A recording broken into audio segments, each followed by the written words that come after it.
This is a CBS News Detroit update. Good morning, I'm Chris Ledeen. Here's a look at your top headlines on this Thursday, August 22nd. In Jackson County, Michigan State Police say human remains found Sunday are that of Dee Warner, who was reported missing more than 3 years ago.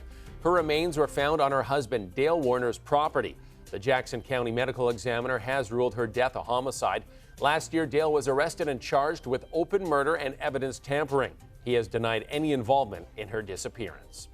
In Dearborn, police are investigating a shooting that happened last night. Around 9, officers responded to the Benihana restaurant off Hubbard Drive in Dearborn on reports of a shooting.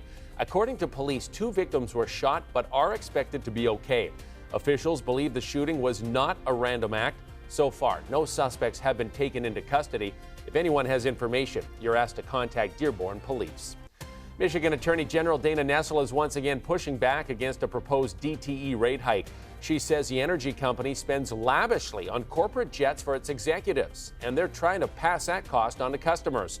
DTE filed its latest request for a rate hike to Michigan Public Service Commission earlier this year, just 4 months after they were granted another $368 million rate hike.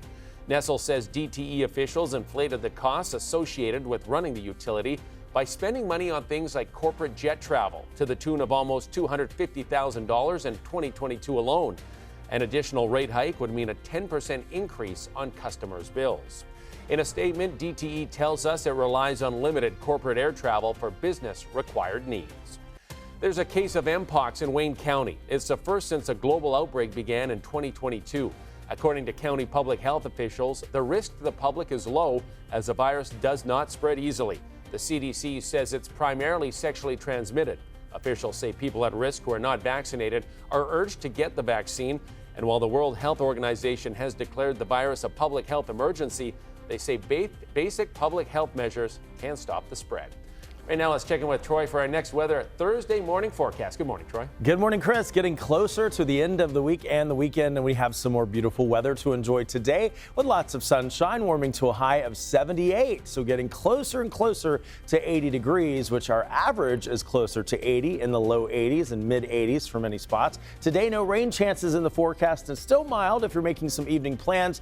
The mid 70s still as late as 6 o'clock this evening. So go right ahead with those plans. The next weather futurecast will show only a few clouds on and off through the day today. We'll see a few additional clouds rolling in tomorrow, mainly those high clouds that the sun can filter through. So another couple of beautiful days, even through the weekend. We have slight rain chances returning by the end of the weekend, but even Saturday likely to be dry across the entire region. So high temperatures today will be in the mid and upper 70s, going to 78 in Detroit, 78 in Adrian for the afternoon high today, with a mix of sun and clouds, but mostly sunny skies like we saw yesterday, and not a lot of wind to deal with like we have had over the past couple of days. Lapeer today going to 77, Pontiac warming to a high of 77. Early morning temperatures tomorrow, much like the last couple of mornings, will be in the 40s and 50s. The next 7 days will show a warming trend. You'll see those temperatures going into the 80s, 80 for tomorrow, 84 on Saturday, 87 on Sunday,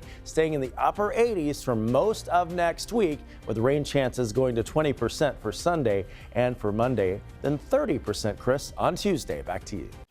Thanks for that, Troy. That's a look at your headlines. We'll be back later covering stories that matter to you on air and streaming on the CBS News app and Pluto TV.